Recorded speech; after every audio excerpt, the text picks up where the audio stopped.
সংগঠন all India DSO এবং all India DYO যৌথ উদ্যোগে আমরা এখানে আজকে একটা বিক্ষোভ সভার আয়োজন করেছি।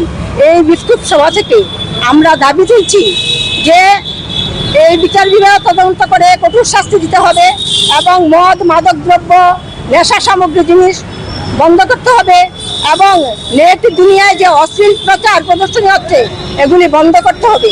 যেখান থেকে এই খুন ধর্ষণ এবং এই যে মানসিকতা আমাদের ছেলেদের মধ্যে তৈরি হচ্ছে এটা বন্ধ করবে এবং পুলিশ প্রশাসন এবং সরকারের নিকট আমাদের দাবি যে এগুলি বন্ধ করতে তৎপরতার সহিত বন্ধ করতে হবে। পুলিশের ভূমিকা নিয়ে আপনাদের কি? পুলিশের ভূমিকা আমরা চাইছি যে পুলিশ নিরপেক্ষভাবে কোনো রাজনৈতিক দলের দলদাস হিসাবে তাদের কোনো ভূমিকা থাকবে না।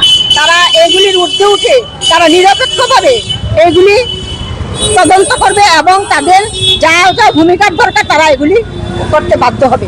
আমাদের দাবি। শিবানী ভৌমিক, অল ইন্ডিয়া মহিলা সাংস্কৃতিক সংগঠনের রাজ্য সভানেত্রী।